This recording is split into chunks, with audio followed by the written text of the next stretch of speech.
Good morning. We're here at Contour Mortgage Studios. I'd like to introduce Denise and Margaret from Keller Williams and my partner here, Bridget Pirinea. And we're going to talk a little bit about VA. And the first question that comes to mind is, what are the three most important things a veteran should focus on when buying a home? Like any other buyer, they need to know location preferences and what amenities are important to them. They also need to work with experienced loan officers that know the VA loan product and realtors that are familiar with the product as well. And of course, there's challenges with this loan. There's a public perception that these are a little bit more difficult, which is why we wanted to discuss this topic. So one of the things that they need to be aware of is that the average agent or seller is not aware of the processes of the VA loan. There could be an appraisal issue, so that's something that we have to address when we make up offers. They are allowed to borrow their closing costs. That's something where, as agents, we decide, can we work this into the loan amount, or should they be prepared to have their own down payment and pay costs separate? So, and of course, there's a third-party appraisal process. A lot of people are not aware of that the VA steps in to do the appraisals. So even though there's challenges, as long as you know what the steps are, it's easy to guide them through the process. That's why you need experienced agents like us. Well, that's great. I mean, our goal here today is to provide a brief overview of some of the challenges with this mortgage, as well as the benefits of it. So if you have any questions, please feel free to reach out. So one of the biggest challenges as realtors we have when dealing with the VA loan are other realtors and sellers concerned about accepting an offer that has a VA loan involved. They don't understand the 100% financing, and because they don't know about it, they're hesitant to accept it. Why should they not be concerned or worried about accepting an offer with the VA loan? Right. Well, the VA, first of all, provides this to all veterans, right? Their goal is to really support the VA, the veterans. So one thing we do here at Contour is we have a secure bride program. So when we have a veteran, especially because it's 100% financing, what we'll do is we'll take that loan and run it through an underwriting process. So we know the loan is approved. So there shouldn't be any concern with 100% financing. The VA insures these mortgages. That's the only way they get done because the Veterans Administration is backing them. It's a great program, and it's really sad when you see sellers and realtors not embracing the spirit of the program. Yes, thank you. And I think the more people that know about this product, the less hesitant they will be Absolutely. To get involved with the deal and to accept it. Absolutely. And one of the things too, from what I understand, is that it's not focused on a debt-to-income ratio. That's correct. What the VA does is they look at a residual income calculation. So traditional financing, Fannie Mae, Freddie Mac, FHA, they are evaluated according to debt-to-income ratios, whereas with a VA loan, there's a residual income calculation. It's actually a little more lenient. So this is actually better for a seller. It is. Yes. And what sellers don't recognize is while very frequently, right, realtors will come and say the seller wants to accept something with 3% down like a Sony May, or 3.5% down with an FHA, and we explain that extra 3% does nothing in terms of the integrity of the mortgage. It doesn't lend it to being approved. And it's interesting that you brought that up, because I was working with a vet, and the properties that they lost, I went back and checked, and they were FHA loans. Right. So I'm so glad you clarified the difference, that there's no greater risk between a VA and an FHA. Right. And obviously, if you guys have more questions about this, contact us, because we're running appraisals on these properties before we put in offers anyway, so we can pretty much tell if we'll have an appraisal issue. And that's really important. That's great. So one of the differences in the process is, where do we begin with a vet? As an agent, what we ask for is their certificate of eligibility, so that we know that they qualify for a VA loan, and then we hand it over to our loan officers.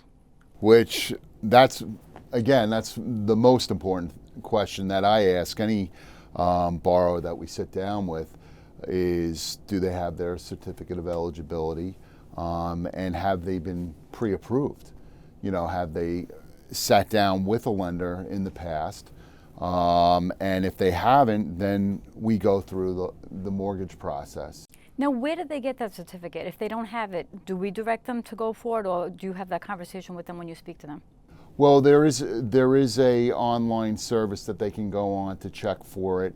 In addition to I think it's with their DD-214s, Bridget, right? If you go on the VA portal, they can go online and actually obtain it themselves. If they have an issue getting it, we can help them do it. Okay. But that's great that you're asking for it, because that's really the first step. The certificate of eligibility lets us know whether, in fact, they're eligible for it. Right, because there's criteria that they have to meet for the process. Absolutely. Right. You know, we have the time limit. The VA has the time limits, and you know, the period of service. So that will tell them if they are eligible, if they've met those requirements. So that's really important. And I know one of the misconceptions is I've worked with one vet. When he gave me that certificate, he actually thought that was his loan. He thought that they'd been approved through that. Yes. Right. There's a big misconception that the certificate of eligibility is the actual loan. Right. When they still have to go through the mortgage process, which is what they don't understand is that a bank gives them the financing, not the Veterans Administration. All that certificate of eligibility does is say, okay, you are eligible. This is a benefit you're entitled to. Right. Exactly. And there's no risk to them or the seller because they're going through the same process as any other buyer. Right. They're being evaluated Exactly. for a mortgage. We look at paycheck stubs, you know, W-2s. If they're self-employed, we're going to look at their tax returns. We're going to verify all that information. Their credit is run. You know, the calculations that the Veterans Administration requires, their residual income, that's all taken care of. So they still have to go through the pre-approval process, right, Charlie? Right. And provide all of the documentation. And I think this process also enables them to understand what they're actually going to purchase and the commitment that they're going to have to make and the responsibility, which when you're buying a home, it's a huge responsibility. So when we go through that pre-approval process, we're essentially enlightening them with the whole process and answering any of their questions and concerns. So, you know, to make them feel comfortable. Right. Well, and it is an education process, so we feel the same way with any client. The more we educate them, the more comfortable they are in making a decision, and that's why we're here. So when a vet is going to purchase a home, is there a certain criteria? Are there certain homes? Are there limitations? What does the home have to have or not have to qualify for a VA loan? Be eligible, okay. Yeah. Residential financing is defined as a 1 to 4 family unit, and that's what a VA will do. They'll do a mortgage on a 1 to 4 family unit, okay? The advice I give to veterans is it's better to start with a single family. There are restrictions in 2 to 4 family purchases. So to make life easier, to get them qualified, pre-approved, it's easier to do it with a 1 family. Primary residence as well. Primary residence, absolutely. Yep. You cannot use a VA mortgage for a second home, for an investment property. Yeah. Again, that's not the spirit of the program, right? They want it. The federal government wants to help veterans get their first home. The only thing I would caution is when looking for a condo, the condo should be VA approved. It has to be VA approved. And we have to be pragmatic because when you sign a contract, there's a time period involved in it. You have to execute within the parameters of the contract. If you try and buy something that is not VA approved, and the first thing we have to do is try to get it VA approved, you're not going to meet those deadlines of your contract. So the best approach when you want to buy a condo is go to the VA website, look at the condos that are already approved, then go to your realtor and say, I'd like to buy a condo. Are there any available in these buildings? That's really the best approach. We'll always encourage the buyer to go back to their realtor and find out if that condo is approved, because it's a nightmare for that whole process, it could take months. So it's so important. That's the first step. And that's a on good condo. point, because a lot of agents wouldn't know that until we started working with you guys on these loans. I was not aware that there was an approved condo list. So you don't want to have a buyer come to an agent and we have no idea what they're referring to. So that's a good point. Right. And just so you know, like with the families, the reason why they should steer clear of that is unless you have a history of being a landlord, Experience. you can't use that rental income to qualify. So that's why we all know how expensive, multifamilies are. So it's not like a regular mortgage where like, Fannie, Freddie, FHA, where Stony May, where I can use that rental income to qualify. You can't. So best advice, you're buying your first house, stick with a single family. You can get 100% financing, and that's the easiest way to begin. And that's tread lightly getting into condos. Just make sure they're right. eligible Make for the sure loan. Ask that they've question. been approved, VA approved. Denise, why don't we talk a little bit about 100% financing and negotiating the sale? That's where it becomes a little tricky. So you have to have a skilled agent to know what we have to watch for. So with any buyer, if we're representing somebody as a buyer's agent, before they put in the offer, we're running comps in the area so that they're aware of what the market value is for that specific area. If we see the numbers are running tight, I will have a conversation with the buyer that says, I know you're entitled to finance 100% of your closing costs. In this case, because of the market, we might run tight on an appraisal and you may need to come out of pocket with closing costs.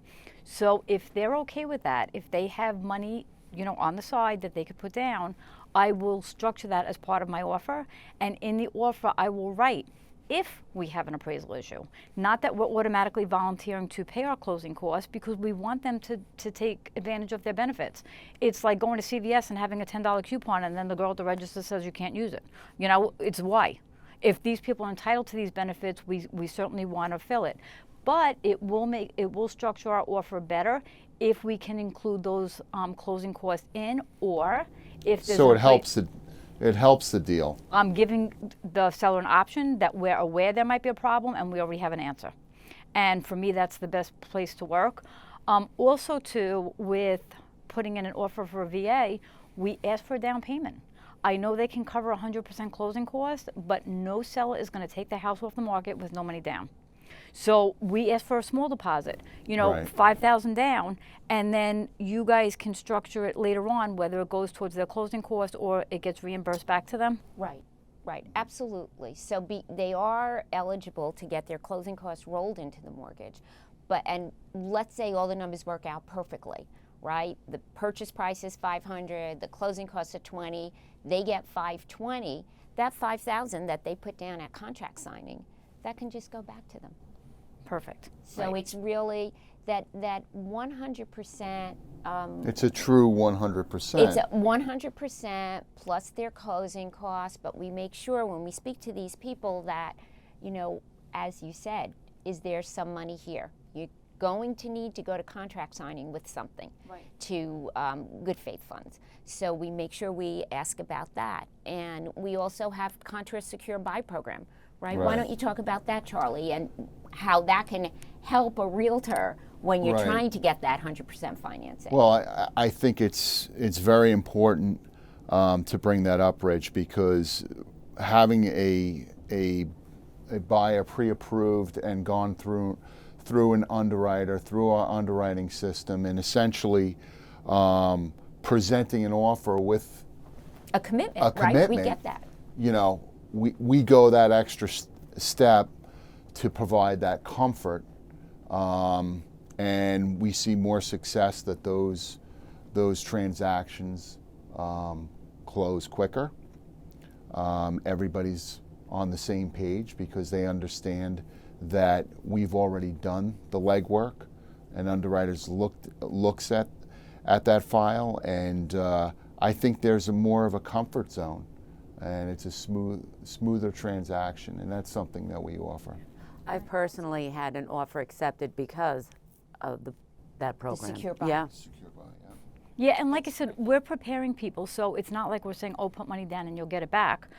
That's not coming out of our mouth lightly. No. Right. If there's a risk involved with the numbers, we are certainly letting them know that in a case that money might not come back to them. Right. But going forward and negotiating an offer, they need to be okay, with what we're presenting. But those are ways to solve the issues that may come up.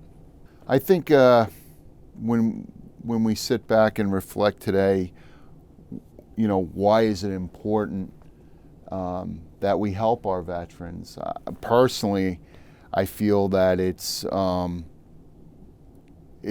our way of giving back, and I think it's our responsibility. A lot of our military have made the ultimate sacrifice, and their families, and I feel when we get the opportunity to work on a veteran's loan, I feel like I'm giving back in some respect. I mean, it makes you feel good that you're doing your part. I mean, Bridge, what? To help. Yeah. Absolutely. Yeah. Well, the one thing that I always say is when a veteran comes in, what do? The first thing we do is thank them. Yeah. We thank them for their service.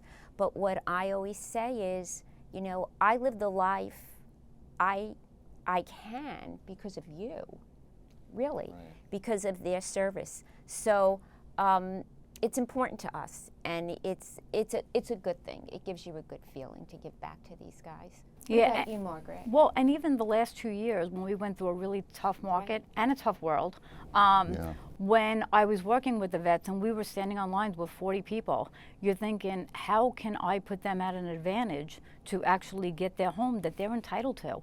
These guys came back from overseas or from other countries. They have a right to own a house in the United States. Right.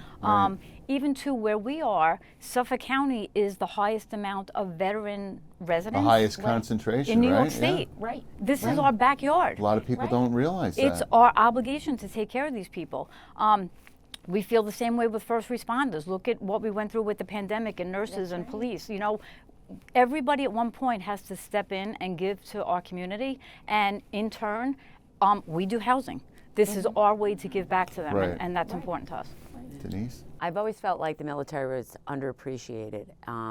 They do an amazing service for our country, and for us to be able to provide this VA loan for them, it's just something I feel really strongly. Yeah, so you see a little bit of the personal side of it. Yes, yeah. Oh, My yeah. son he is an officer in the Navy, but before that even, Yeah. I just felt like they're very underappreciated, and anything we could do to thank them and help them get on with their civilian life, or even their military life if they choose to, be in the military their whole life. This is something that they can use, and that having experts like you navigate the process for them, and realtors like us that will be there to help them from start to finish. And I think the best payback for all of us is to put their families in a house.